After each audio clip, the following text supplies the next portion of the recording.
Salam alaikum la famille, j'espère que vous allez bien. Je suis désolé, j'ai couru dans tous les sens aujourd'hui et du coup j'ai pas pu faire la story plus tôt, mais c'est pas grave, on va enchaîner de suite.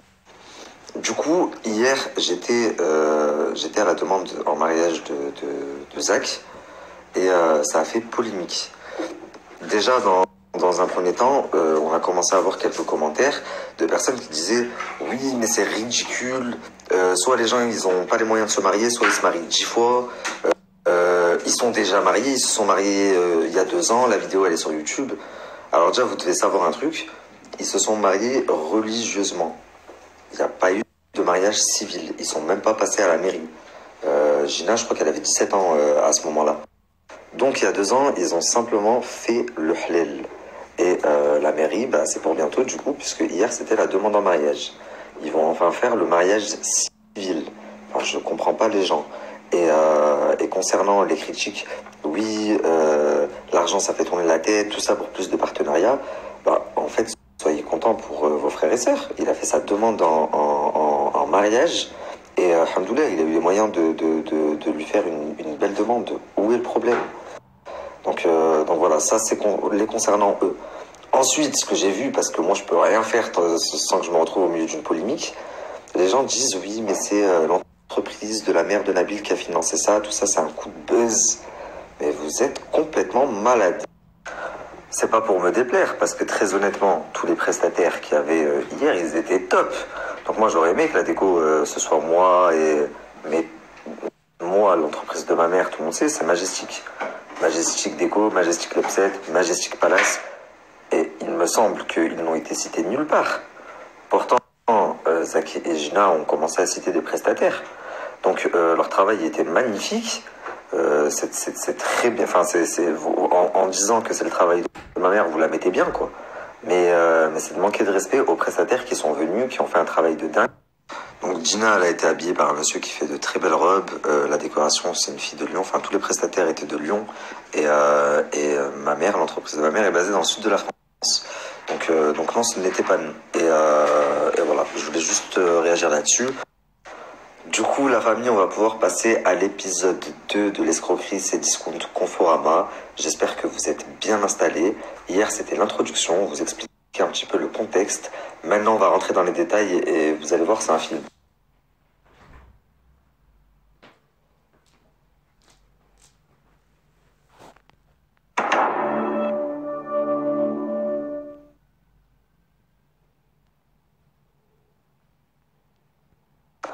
La famille, reprenons. Hier, je vous ai dit que les deux personnes qui étaient à l'origine de l'escroquerie Conforama et Cdiscount, c'est un jeune homme qui s'appelle Prince et un jeune homme qui s'appelle Steve. Donc ces personnes-là, très peu de gens connaissent leur prénom parce qu'ils se font appeler respectivement. Donc Prince se fait appeler Manny et l'autre Steve, il se fait appeler Darius. Donc hier, je vous expliquais comment ils avaient fait énormément d'argent, non seulement en passant des commandes frauduleuses sur Cdiscount et Conforama, et en plus de ça, en vendant le plan à des associés. Donc ce qui s'est passé, c'est qu'au bout d'un moment, le plan Conforama a été bloqué. Ils se sont rendus compte de la supercherie, trop de monde l'utilisait, ils avaient fait trop de transactions, donc ça a été bloqué. Et eux se sont plus consacrés sur Cdiscount, vous comprendrez après pourquoi. Étant donné que le plan Conforama a été bloqué, bah, les associés ils sont pas contents parce qu'ils ont payé, il y en a qui ont payé 10 000, il y en a qui ont payé 20 000, et au final, même récupérer leur argent, ils vont pas pouvoir le faire puisque le plan n'est plus valide. Donc vers qui ils se tournent? Ils se tournent vers Darius et vers Manny, alias Prince et Steve. Et donc ils leur demandent le remboursement. Remboursez-moi, j'ai payé et au final je peux rien faire, c'est bloqué. Sauf que Darius il voyait pas les choses comme ça et c'est pour ça que je vous disais hier qu'il se cachait, qu'il passait de Airbnb en Airbnb, l'autre il passe d'hôtel en hôtel et ils mettent toujours leur snap en décalé, jamais en direct parce que énormément de personnes les recherchent. Donc du coup, la quasi-totalité des associés se mettent à rechercher Darius, parce que Darius alias Steve, parce qu'ils veulent être remboursés absolument coûte que coûte. Et lui se cache, sauf qu'un jour, plusieurs d'entre eux ont eu l'information qu'il était à un restaurant près de Châtelet, et ce qu'ils ont fait, c'est que chacun a débarqué avec son équipe. Et ils étaient devant, Enfin bref, lui a compris que ça allait chauffer pour lui. Il a envoyé sa localisation à sa femme qui a averti la police. La police est venue pour escorter Steve. Et d'ailleurs, ils l'ont fait sortir par la porte de derrière. Un autre soir, cette même personne, Steve, il y a un des associés qui a appris où est-ce qu'il dormait et il a débarqué là-bas. Il a un petit peu bousculé, la police est venue. Et d'ailleurs, l'autre Steve, tout content, il snappait la police et tout, puisque lui, son but, c'est faire du buzz, mais il est complètement inconscient de ce qui est en train de se faire et qu'il risque une très très grosse peine de prison. Enfin bref, tout ça, c'est pour vous dire à quel point ces gens-là ne sont pas tranquilles, ne sont pas sereins dans leur tête, ils sont recherchés par énormément de monde, mais à la limite, ça vous regarde pas, vous allez me dire, les associés, c'est eux qui l'ont voulu, ils ont payé. Ce qui vous regarde, j'y viens. Pendant toute cette période d'agitation, il y a énormément de monde qui avait commandé chez Conforama. Et du coup, le plan a été bloqué, donc ils n'ont jamais reçu leur commande. Pourtant, eux les avaient payés. Donc, comment faire? Qu'est-ce qui s'est passé pour eux? Je vais vous expliquer. Donc, Conforama, ça y est, c'est mort. Qu'est-ce qu'ils vont faire? Ils vont se mettre à fond sur Cdiscount. Sauf que vous, quand vous commandez quelque chose chez Cdiscount en passant par eux, donc Conforama, ça y est, c'est mort. Qu'est-ce qu'ils vont faire? Vous passez par eux parce que c'est moins cher, ils vous font moins 40%. Mais quand vous allez les payer et leur faire le virement, par exemple, vous allez faire un virement de 3 000 € pour un canapé, une télé et un aspirateur. Et une partie du virement va servir à rembourser et à faire des commandes de ceux qui attendent leur commande de Conforama qui a été bloquée. Donc, mettons, vous me faites une commande pour 3 000 €. Un canapé, une télé, un aspirateur. Ok? Moi, je vais vous commander votre aspirateur et votre télé. Vous allez les recevoir. Et je vais vous dire, mais il y a eu un problème pour le canapé. Et une partie de l'argent, celle qui devait servir pour le canapé, je vais commander la télé du mec qui m'avait commandé chez Conforama. Mais comme c'est bloqué depuis plusieurs mois et que je le fais patienter, faut que je lui envoie. Du coup, c'est une spirale en fait. Ainsi de suite. Donc ça y est, lui qui attendait sa commande pour Conforama, sa télé de Conforama, on lui a enfin envoyé grâce au mec qui a passé commande. Mais maintenant, le mec qui a passé commande, il lui manque son canapé. Mais on lui enverra son canapé sur quelqu'un d'autre qui viendra passer commande. Et du coup, les gens se sont sentis lésés et c'est là où vient la douille. Gardez en tête que là, à l'heure où je vous parle, même s'il continue à en faire la pub et à dire aux gens, achetez-nous, on vous fait moins 40%, vous ne recevrez jamais vos colis parce que c'est bloqué. Ça y est, Conforama et Cdiscount se sont aperçus de la supercherie. Voilà, il me donne des sous, moi aussi, moi, t'es sérieux, quoi, là? Voilà, il me donne des sous, gros. Ouais, mon dernier virement que j'ai fait en date, là, c'est sur le nouveau RIB, là, gros. Voilà. La tête dehors, frère. Toi, il t'a pas rempli, t'as dit quoi, toi, quand tu l'as eu? Voilà, frère, wesh, voilà. Je suis comme un gueudin, gros. Et là, j'entends à droite, à gauche, là, j'entends des trucs comme quoi il est pas honnête, nanani, nanana. Payer les gens, je crois, absolument raison, clairement, faut aussi rentrer en contact avec Paris Watch et le SI. C'est juré. Ça va si le mec il récupère, ça va être lui en premier. C'est juré, ça va être lui. Problème, les gars. Et dites-moi, qui a l'adresse à Darius? Qui a l'adresse à Darius? Voilà, il me l'envoie tout de suite. Il faut le fumer. Ma gueule, qui a l'adresse à Darius, s'il vous plaît? Il l'envoie tout de suite. Le tarif, il doit décevoir tout le monde, mais on dirait qu'il mène la belle vie sur Snap. Personne sait où il est, là. Il n'y a personne qui a des infos. Personne sait ce qu'il fait dans sa vie, là. Là, sur le nouveau RIB, j'ai mis 2000 €, frérot. Voilà, sur le nouveau RIB, j'ai mis 2000 €, frérot. Voilà, j'ai mis 2000 €. 2000 €. Voilà, 2000 €. Frérot, je l'ai payé 10K. Frérot, la tête dehors, j'ai fait 4 commandes. J'ai fait 4 commandes.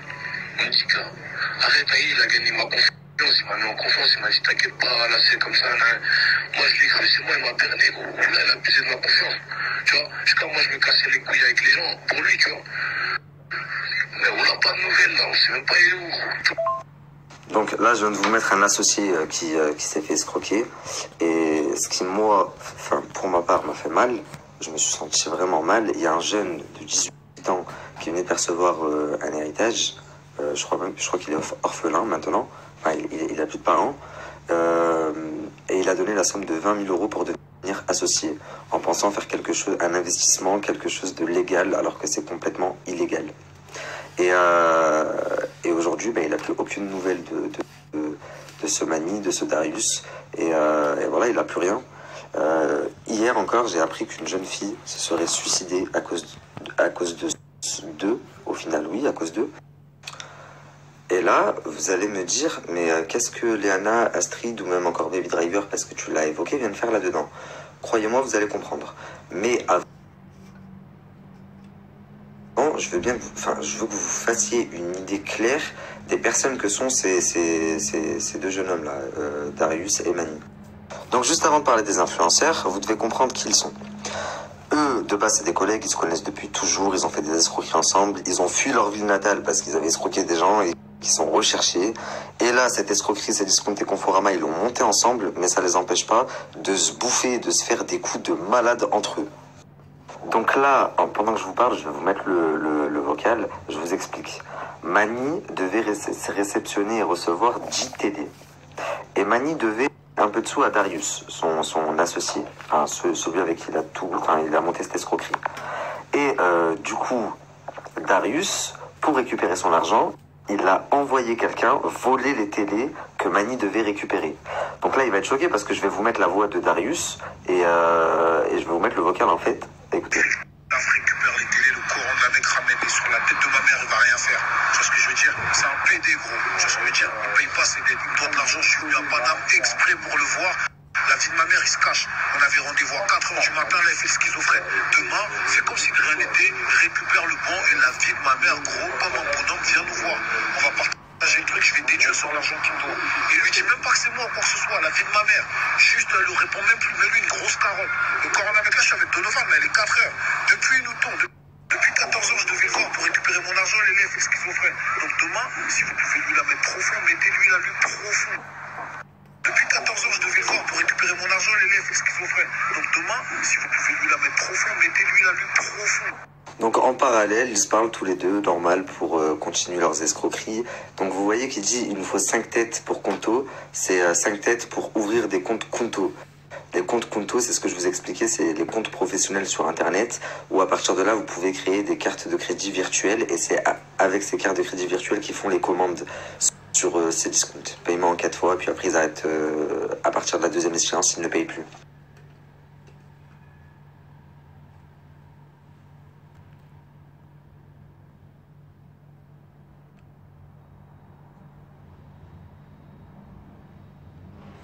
Donc la famille. Ce qui s'est passé, c'est que comme ils étaient dans une situation compliquée, pourquoi moi je me suis mis sur leur cas?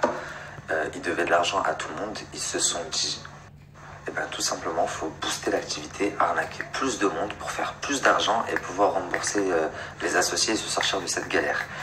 Donc, quoi de mieux pour booster l'activité que de passer par des influenceurs, le marketing social et digital. Et ils ont fait un essai déjà avec Astrid et Léana. Déjà pour vous montrer que c'est bien de l'escroquerie, regardez les snaps qui vont suivre. Et je t'explique, le gars qui fait ça, enfin les deux gars qui font ça, c'est des gros escrocs. Ils sont recherchés par Cdiscount et par Conforama. Ils sont recherchés dans toute la France, même par des gens. Ils ont escroqué énormément de personnes. Ils font croire aux gens, en gros, passe par nous, on te commande ton article, tu payes moins 40%. Sauf qu'en fait, eux, ils font paiement 4 fois sans frais, ils payent une échéance. Mais attends, mais tu sais que je vais lui envoyer tout de suite. Je vais m'énerver parce que c'est pas passé par moi. Mais attends, mais tu sais que je vais lui envoyer tout de suite. Je vais m'énerver parce que c'est pas passé par moi. Mais attends, mais je t'ai dit d'arrêter de faire des placements de produits derrière notre dos. En fait, tu travailles pour des escrocs derrière notre dos, tu as un contrat d'exclusivité avec nous. En fait. Et après, les articles, les problèmes, vous représentez mon image, vous avez oublié Vams dans votre boîte mail. Arrêtez de faire ça, donc tu me supprimes ça tout de suite de tes réseaux, s'il te plaît, Astrid. Donc la famille, Léana a supprimé son poste, Astrid a supprimé son poste. J'ai eu Léana le soir même au téléphone et je l'ai eu le lendemain même à tête reposée. Elle était dégoûtée, Mskina, parce que y en a beaucoup qui m'ont dit elle n'est pas très fut-fut, peut-être qu'elle s'est pas dit que c'était des escrocs. Et en effet, elle est vraiment pas très fut-fut parce qu'elle a même pas été payée en plus pour ça. On lui a demandé de donner de la force, une connaissance à elle, elle l'a fait, mais du coup elle était dégoûtée et elle a supprimé son poste. En tous les cas, pour vous là, deux escrocs, parce que je sais que vous me regardez, Steve et Prince, à chaque fois que vous allez faire appel à des influenceurs pour pouvoir escroquer les gens de leur communauté, je vais vous griller. Vous allez payer une pub et je vais la faire supprimer. Et dites-vous qu'ils ont même approché Baby Driver pour en faire la pub. Et Baby Driver, Baby Driver, c'est pas Léana. Délire comme ça, il sait que c'est l'arnaque. Mais il n'a pas refusé. Il a demandé 5 000 € pour en faire la publicité. Et on m'a envoyé les conversations. Attendez, je vais vous mettre. Ça a coupé. Je vous disais, je vais vous mettre la conversation qu'on m'a envoyée. Mais si on lui avait donné 5 000 €, lui aussi aurait fait la pub pour, avec le flyer, c'est discount, moins 50, moins 40%. Je vais vous mettre le flyer également après.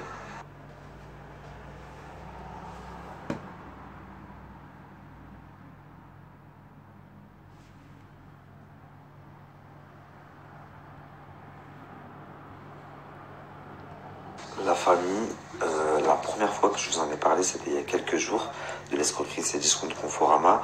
Je vous ai partagé les 2 snaps d'une des têtes de réseau. Et suite à ça, ces snaps ont sauté. Du coup, il en a recréé d'autres. Et je vais vous faire une liste des têtes principales de réseau pour que vous fassiez tourner leur snap, de sorte à ce que quand vous voyez une entreprise, parce qu'ils en ont plusieurs, mais je vous expliquerai ça demain, en rapport avec l'un de ces snaps, vous sachiez que c'est de l'escroquerie. D'ailleurs, la justice est en train de s'en occuper. La famille, petit débat de 1h du matin là, avec ma femme, on dit les principales têtes ou les principaux têtes. Parce que même moi, du coup, je sais plus, m'a mis le doute. La famille...